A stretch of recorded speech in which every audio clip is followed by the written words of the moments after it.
J'appelle sur scène Serge Jacquat, qui est agroclimatologue et qui va nous expliquer quelles sont les cultures d'intérêt pour la cosmétique dans un contexte d'adaptation au changement climatique.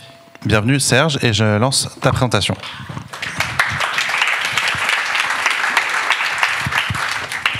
Merci pour cette introduction.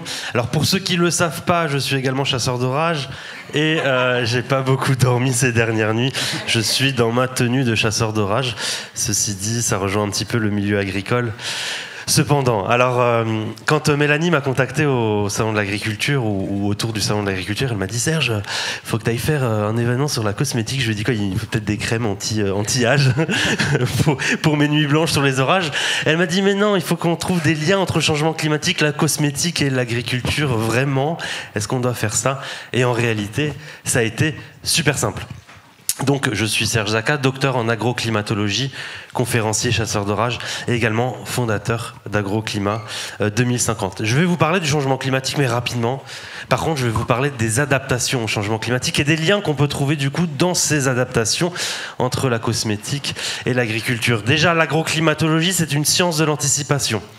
C'est-à-dire que notre but aujourd'hui, en tant qu'agriculteur ou en tant que personne travaillant dans la cosmétique, eh bien, c'est d'anticiper aussi les risques climatiques à venir ou les risques environnementaux. Et si on trouve une synergie, tant mieux, que ça résout les deux problèmes à la fois. L'agriculture est déjà concernée par le changement climatique. Ici, vous avez un retour sur 2021. Pour les agriculteurs, ils s'en souviennent très bien. En 2021, on a eu ce qu'on appelle un décrochage polaire en avril, ce qui est normal en avril d'avoir du gel. Par contre, ce qu'on avait avant, c'était de la douceur entre 25 et 30 degrés, un faux printemps, on appelle ça en science, c'est-à-dire une floraison très précoce, et derrière, cette descente d'air froid a provoqué 2 milliards de pertes. Donc on est déjà concerné. Parce que les fleurs ont gelé. De rendement. Les fleurs ont gelé. Tu veux me poser des questions en même temps? Je vais me permettre de le faire. Vas-y, hésite pas. De toute façon, tu connais le sujet. Hésite pas à me faire des signes parce que moi, quand je parle, je parle. Hein. Alors, 2022, cette fois-ci, à l'inverse, on a eu de la chaleur.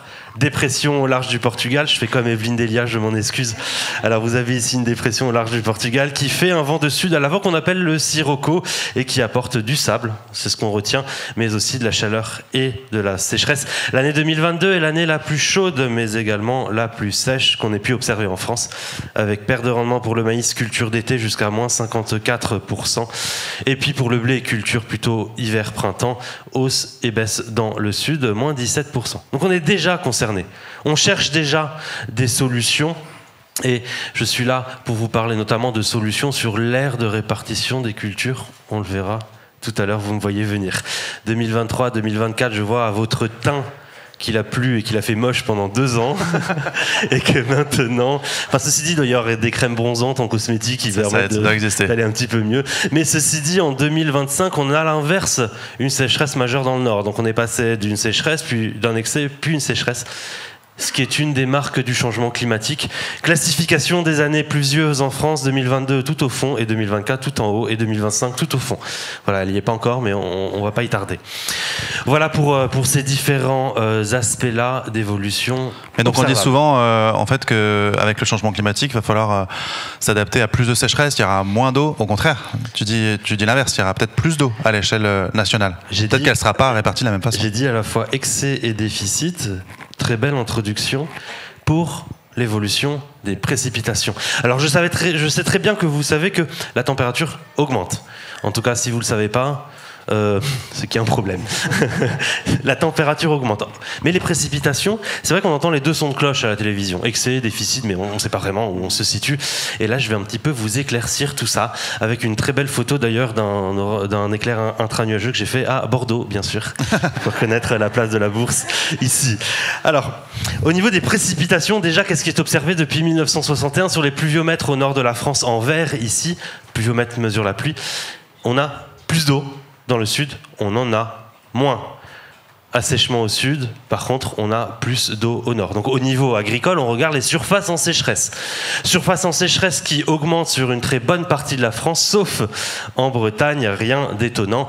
Par contre, en Alsace, plus 10%, plus 11%. Malgré le fait qu'il y ait plus de pluie en Alsace, il y a plus de sécheresse. Dans le sud de la France, on a moins de pluie et on a plus de sécheresse, c'est plus logique. Encore une fois, tu nous traduis là des tendances moyennes. Il n'empêche pas qu'en 2022, en Bretagne, ils ont vachement souffert de la sécheresse. Exactement. On est bien d'accord qu'on parle là de tendance et d'évolution de tendance par rapport à une période pré-industrielle. Expliquer sur les diapos suivantes ces différents aspects d'excès et de déficit. Alors dans le Languedoc, si je prends le Languedoc 1959 à 2024, les surfaces en sécheresse augmentent. On appelle ça un assèchement. Et cet assèchement est bien une des marques du changement climatique, notamment en zone méditerranéenne. Le problème de la zone méditerranéenne, c'est que c'est la principale zone de production des PAM, plantes aromatiques et médicinales. Et on verra tout à l'heure qu'est-ce qu'il faudrait faire à ce sujet. Alors pour répondre aux excès et aux déficits, vous avez ici la carte de France de la pluie qui va tomber sur l'année. 2030 plus 2, 2050 plus 2,7, 2100 plus 4 degrés, ce sont les figures officielles de l'État qui se basent dessus pour ces décisions. En bleu, les zones où il va encore plus pleuvoir à l'année, donc le nord-est de la France, et en hachuré, les zones où il pleuvra toujours la même quantité, ou alors on n'a pas encore trop de tendance. Un agriculteur ne regarde pas la pluie qui tombe à l'année. Il regarde la pluie qui tombe au niveau saisonnier. C'est pour ça que je dois mettre l'hiver et l'été, toujours avec les mêmes échéances. En hiver, on s'attend à avoir plus de pluie, en été, beaucoup moins. Donc il est compatible dans un contexte de changement climatique d'avoir des inondations en hiver et des sécheresses en été. En Bretagne, excès d'eau et déficit d'eau, surtout à la fin du siècle. C'est-à-dire qu'on doit trouver des solutions agricoles pour le sol, pour également l'aire de répartition des cultures, pour également les variétés, la génétique, la façon de cultiver. On doit trouver des solutions qui doivent gérer à la fois des excès d'eau et des déficits d'eau. Par contre, dans le sud de la France, on doit gérer des solutions sur le déficit d'eau uniquement. Voilà pour ces différents aspects-là. La température augmente dans un sens, à la hausse. Par contre, les précipitations, ça part dans les deux sens, sans transition. C'est pour ça qu'on a des années chaudes, des années froides, on ne sait plus vraiment, des années sèches, des années humides. C'est pour ça qu'on ne sait plus vraiment où on va. La température, ça sera plus rapide, vous les connaissez. La température moyenne française augmente par le sud. 14 degrés de température moyenne entre 1976 et 2005 à Montpellier. 14 degrés à Bordeaux de température moyenne d'ici la fin du siècle. Et encore, c'est un scénario plutôt frais. En réalité, on devrait atteindre les 16 degrés de température moyenne. C'est-à-dire que l'aire de répartition de nos climats, méditerranéen, océanique, aquitain, il évolue, il bouge. Il bouge avec le contexte de changement climatique. Donc, les cultures vont aussi bouger. Et c'est pour ça que je suis là. Aujourd'hui, on le verra tout à l'heure. Question ? Non. Alors, je vois sa tête, là, il veut poser des questions, mais il n'ose pas. Du coup, en termes de température moyenne, oui, on posera la question à la fin, parce qu'il y a un petit temps de questions après la présentation. En termes de température moyenne, ça nous indique sur l'aire de répartition des cultures. Mais les agriculteurs, ils regardent aussi les extrêmes. Parce qu'on peut avoir un très beau temps agricole pendant 11 mois. S'il y a un mois de canicule, on perd toute la récolte. Donc on regarde aussi les extrêmes, qui sont les canicules. De 1947 jusqu'à 2024, vous aviez à peu près 48 ou 47 canicules en France. Ceci dit, depuis les années 2000, on a multiplié par 4 la fréquence des canicules. Chaque bulle ici est une canicule. Plus elle est grosse, plus elle est intense. Et c'est problématique. C'est problématique plutôt pour les végétaux. Parce que nous, en tant qu'être humain, quand il y a une canicule, on peut se protéger. On a parfois la clim, on va au cinéma, on va à la piscine. Mais le hêtre, le chêne-liège par exemple, le bouleau, la lavande, le thym, le romarin, des cultures qui sont, ou des arbres qui sont présents en dehors. Ils ne vont pas aller au cinéma se prendre le frais. Ils sont dehors. Et donc ils le subissent, cette fréquence qui augmente. Non ? Ok. Alors sur le nombre de jours à 35 degrés, il augmente, je passe la diapo, mais ceci dit, il faut regarder aussi les extrêmes annuels. Parce que vous savez, en biologie, c'est pas forcément comme la chimie en cosmétique, mais en biologie, on a une limite de l'ADN qu'on ne peut pas dépasser. Si je vous mets dans un four, c'est peut-être pas une très bonne référence, mais si je vous mets par exemple sur un parking à 50 degrés en plein soleil, il y a des chances que vous vous évanouissez, voire que vous mourrez au bout de quelques heures. Pour les végétaux, c'est pareil. Là, vous avez les extrêmes annuels à plus 2, plus 2,7, plus 4 degrés. D'ici 2100, on pourrait atteindre entre 46 et 50 degrés, ce qui pose des problématiques physiologiques pour nos animaux d'élevage, mais aussi pour nos cultures. Quand on dit souvent dans l'État, on va s'adapter, éoliennes, panneaux solaires, nucléaires et plein de trucs, en fait, on pense à l'homme, mais on oublie notre lavande, on oublie également la betterave, on oublie également d'autres, le caroube, l'olive, les agrumes, d'autres choses qu'on retrouve dans qui la nous sont un cosmétique. tout petit peu nécessaires. Qui sont nécessaires, tout à fait. Je passe la partie vague de froid, puisque je n'ai que 20 minutes, et si vous avez des questions sur ces aspects-là, bien sûr, je les ai dans Diapo. Alors, mon but, en vous présentant ces données climatiques, ces évolutions d'aire de répartition des climats, mon but est de vous dire qu'il y a des synergies entre la cosmétique et l'agriculture, en réponse à toutes ces problématiques que je vous ai montrées. Alors du coup, on va parler du local d'aujourd'hui, est-il le local de demain, avec une photo que j'ai faite ici à Barcelone. Là, c'est la Sagrada Familia que vous avez juste là. Alors, vous avez ici l'aire de répartition de nos différents écotypes. Écotypes, c'est type de forêt. Vous avez ici en rouge la zone de répartition du chêne vert méditerranéen, qui s'accompagne du thym, du romarin, de la lavande, de la sarrette, de l'origan, de la sauge officinale, donc pas mal d'espèces avec leur nom latin que vous avez, vous, dans la cosmétique, mais que nous aussi, on a soit en dehors de nos cultures, soit dans les cultures. Donc en rouge, c'est la garrigue, l'aire de répartition de la garrigue. Cette aire de répartition en 2100, elle remonte avec le réchauffement climatique. C'est-à-dire que la zone de production de la lavande perd du potentiel du côté du plateau de Valensole, où on retrouve beaucoup de lavande, mais elle en gagne dans d'autres régions. Une des réponses au changement climatique est de regarder la façon de cultiver, on verra tout à l'heure, mais aussi de cultiver la bonne chose au bon endroit, quitte à aussi produire français, tant mieux. Donc le climat méditerranéen, le climat le plus producteur de PAM, plantes aromatiques et médicinales, remonte vers le nord. Exemple de source de l'État. Vous avez ici la lavande et le lavandin, 2010, 2020 le lavandin, 2010 concentré en Provence-Alpes-Côte d'Azur, et maintenant on en a à Toulouse et à Chartres.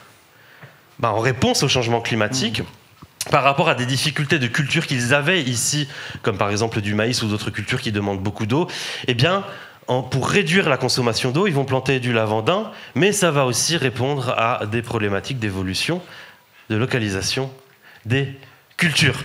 Alors on va aller dans des trucs un petit peu exotiques, je vous préviens. Vous avez ici l'aire de répartition des oliviers en irrigué. 1961, 2011, 2041, 2071. Chez nous, les oliviers, parce que je suis libanais, donc les oliviers, on les utilise beaucoup pour l'hydratation de la peau, si je me trompe pas, qu'on utilise aussi pour les savons, d'autres savons et d'autres vins. Vous le savez bien mieux que moi. Donc 1961, 2071. Lorsqu'on est en jaune-orange, c'est qu'on peut réussir à faire une culture, mais on n'est pas au potentiel de culture. Lorsqu'on est en vert, c'est que c'est possible. 1961, la Provence, et jusque 1971, on voit que l'olivier gagne Pays de la Loire, parfois même au Luxembourg. Donc on aura des paysages qui vont parfaitement évoluer. Alors, l'olivier, c'est peut-être le moins curieux, mais il y a d'autres cultures. Ici, vous avez par exemple les agrumes qui, elles, en fait, apparaissent en France. Les agrumes, par exemple, on les retrouvait du côté de Menton, les citrons de Menton, que vous connaissez, du côté de la Corse, la clémentine de Corse.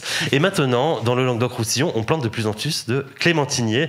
Et le sud-ouest de la France est une zone où il y aura beaucoup d'agrumes dans l'avenir, pour le parfum notamment de certains produits. Le laurier sauce, qui est utilisé aussi pour le monde de la cosmétique. Donc en vert foncé, c'est là où il est présent, en rouge, c'est là où il disparaît, et en vert clair, c'est là où il apparaît, il remonte. Et donc le laurier sauce, celui de Jules César, je vous rappelle, eh bien on l'aura dans presque toutes les régions françaises. On en parlera d'ailleurs un peu plus tard, du laurier. Bah voilà, du coup ça tombe bien, j'ai bien choisi mes cultures. Le caroubier, que vous connaissez aussi, caroubier qui a un petit peu plus de difficulté à s'implanter en France, alors j'imagine que c'est parce qu'il n'aime pas l'excès d'eau, et que chez nous on ne sera pas dans un climat désertique à l'avenir, mais ceci dit, le Var est une très très bonne zone a priori pour le caroubier, le chêne liège, qu'on retrouve beaucoup en Catalogne et puis aussi au Portugal, qui disparaîtra d'une partie du Portugal, mais qui remonte sur le Poitou-Charentes. Voilà, donc on aura peut-être des chênes lièges dans l'avenir, bien pour nos vignobles aussi à Bordeaux. Vignobles d'ailleurs qui changeront de cépage, qui changeront de goût et qui changeront d'ailleurs avec des oliviers à l'intérieur de nos parcelle. La carotte que vous utilisez beaucoup également, ici c'est la carotte à la semaine 33. Le cœur de l'été, sa zone de production au cœur de l'été est bretonne et puis normande. Dans l'avenir, elle le restera, mais elle perd du potentiel par le sud. C'est-à-dire que pour la carotte, la courgette, la tomate et d'autres cultures comme cela, c'est la saisonnalité qui évolue parce que la carotte gagne du potentiel en hiver, vu qu'il fait moins froid, mais elle le perd en été. Donc on aura toujours des cultures maraîchères, mais pas forcément sur les mêmes périodes. Alors je fais un petit focus lin, betterave. Sur le lin, quand on regarde l'aire de répartition de la culture que vous avez juste là, on est en vert. C'est possible de faire du lin quelque part, avec quelle que soit la variété, quelque part en Europe, on pourra faire du lin. Vous allez me dire, tant mieux. Par contre, quand on regarde les évolutions de rendement du lin, on a une petite augmentation, quelques sécheresses, mais depuis quelques années, la pression, forte chaleur et sécheresse s'accentue sur le lin, ce qui peut remettre en question cette espèce d'optimisme qu'on a sur les cartes. Ça, ce sont les cartes de la FAO que j'ai juste récupérées, sinon c'est moi qui les calcule.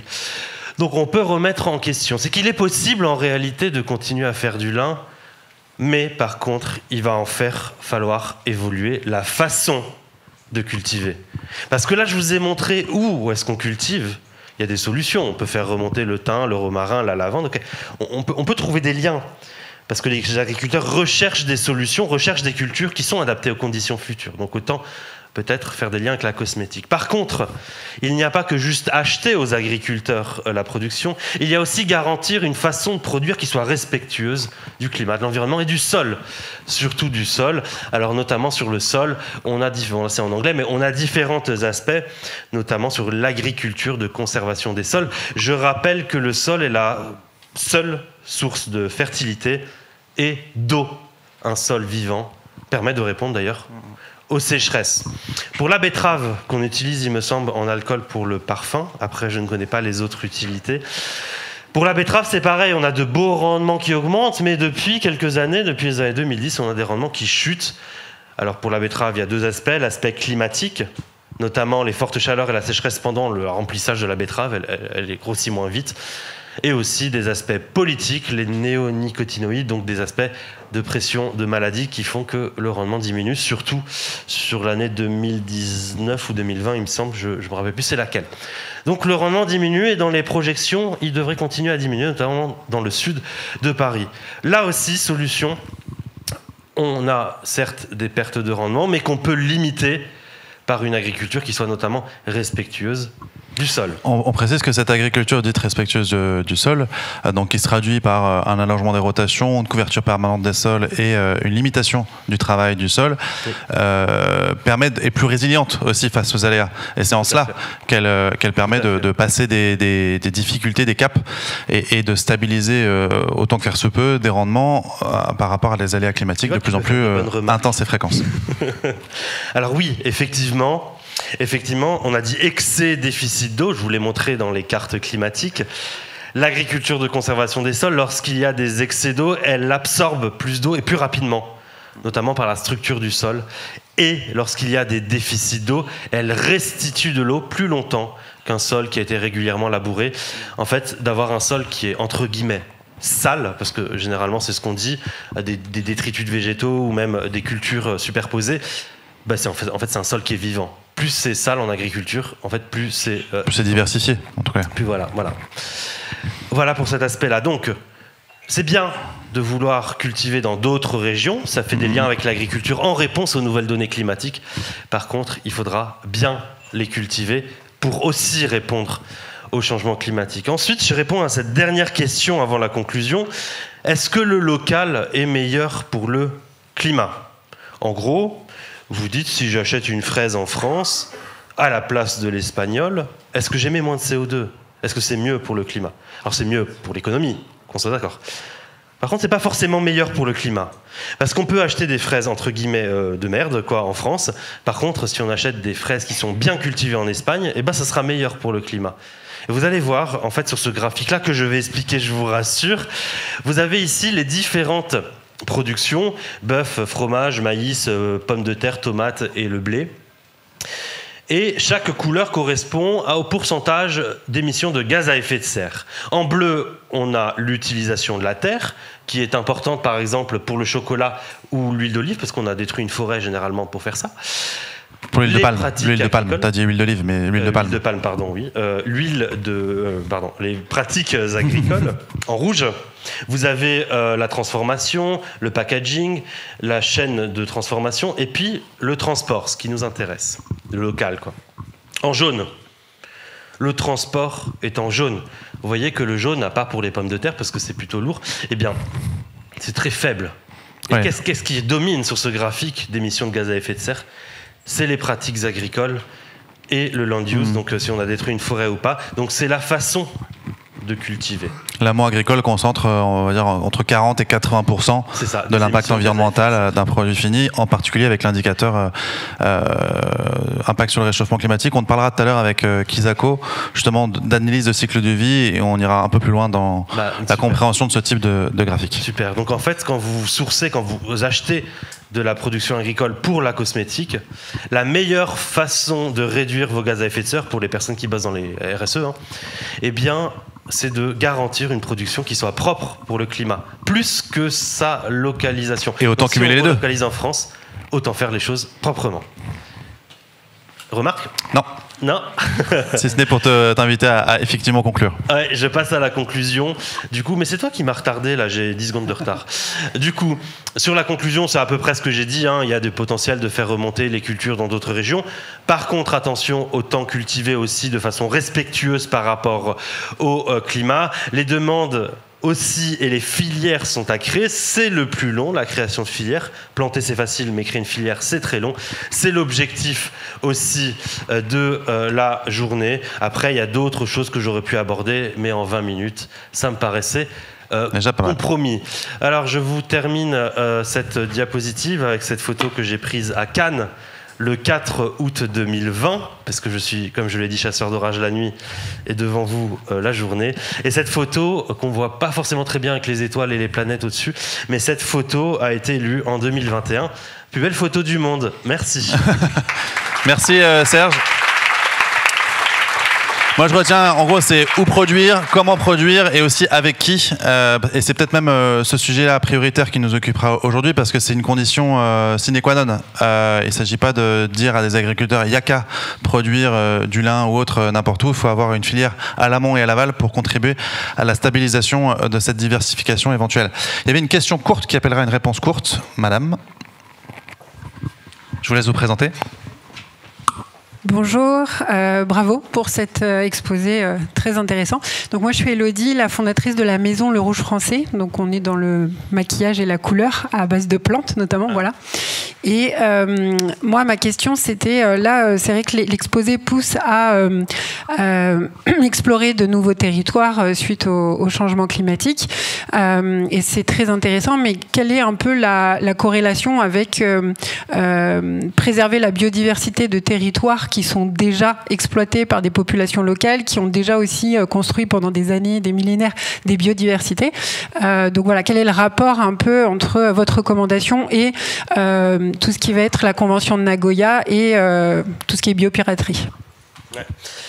Alors du coup, il y a certaines régions du monde qui vont perdre de la biodiversité du fait de désertification, mais là, c'est pas les pratiques agricoles, c'est l'évolution climatique.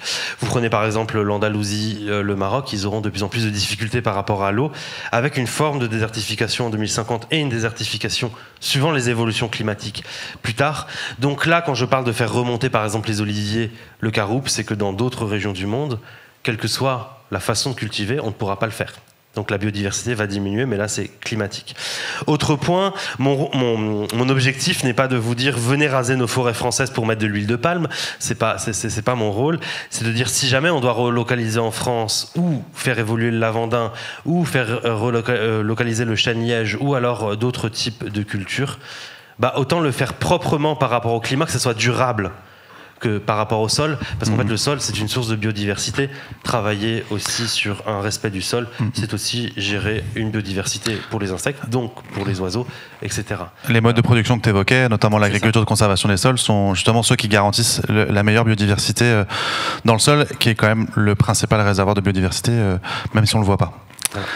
Courte question et qui appellera une courte réponse, et après on enchaîne. Messieurs avaient une question, non? Si vous avez une question, je suis là toute la journée. Hein, Voilà. Bonjour, je suis Shirley Billot, je suis la fondatrice de Cadalis. Moi, j'ai 2 activités. On fait de la recherche sur la valorisation des coproduits agricoles. Je suis basée en Outre-mer. J'ai aussi une marque de cosmétiques. Ma question est, merci pour la présentation, mais elle était très orientée France hexagonale. Je me suis demandé, est-ce que vous aviez un jour, est-ce que vous tenez un peu compte des Outre-mer et des changements climatiques, de nos modes de culture, parce qu'on est quand même assez en avance sur les modes de culture de préservation. Voilà, c'était juste, j'étais un peu étonnée de ne pas voir l'Outre-mer. Je m'en excuse, effectivement, je suis très européen, mais pour l'État, j'ai travaillé en Europe pour la banane et d'autres cultures. Alors, sur les Outre-mer, on a la chance, entre guillemets, d'avoir une température qui va beaucoup moins varier au cours de l'année et beaucoup moins monter que sur les latitudes moyennes. En France, en fait, surtout en Europe, on est l'une des zones du globe, si j'exclus les pôles, on est l'une des zones du globe où le climat va le plus évoluer, donc ces problématiques climatiques vont être de plus en plus prégnantes. Et surtout, on a 4 saisons, donc on peut avoir des saisons intermédiaires qui posent aussi problématiques. En fait, à La Réunion, en Guadeloupe, on a un climat qui est plus stable, c'est-à-dire des températures qui évoluent moins entre saisons. Et du coup, avec le changement climatique, c'est pas forcément la température pour les plantes, c'est plus pour les humains par rapport à la soutenabilité de la chaleur et l'humidité, et les animaux. Mais pour les plantes, c'est pas forcément la température, le problème, ça va être généralement l'eau. Et dans ces éléments climatiques que j'ai regardés par rapport à l'eau, il y a soit beaucoup d'incertitudes, soit très peu d'évolution sur Guadeloupe, Martinique, assèchement par contre léger à La Réunion, mais les données climatiques, du moins leur fiabilité, ne nous permettent pas de nous projeter suffisamment pour ces pays-là. Pourquoi ? Pour ces pays-là, pour ces départements-là. Ouais. Pourquoi ? Je termine par ça, je sais que tu aimes bien respecter le temps, je te connais. Département d'Outre-mer. En réalité, c'est que c'est une île. Et dans les données climatiques, quand on travaille à l'échelle mondiale, on a souvent des carrés de 50 km. Et l'île est moyennée au niveau, comme si c'était au niveau de l'océan. Et donc c'est très difficile après de regarder... Et la Guyane, c'est pareil. On aura une évolution de température très modérée par rapport... et pareil pour la pluie. Donc on a beaucoup d'incertitudes à ce sujet, ce qui ne permet pas, d'ailleurs, de projeter. Par contre, j'ai des cartes d'évolution d'aire de répartition des cultures que j'ai générées. Je pourrais vous les montrer tout à l'heure en off. Merci beaucoup, Serge. Merci à vous pour ces questions et ces précisions apportées sur les territoires d'outre-mer.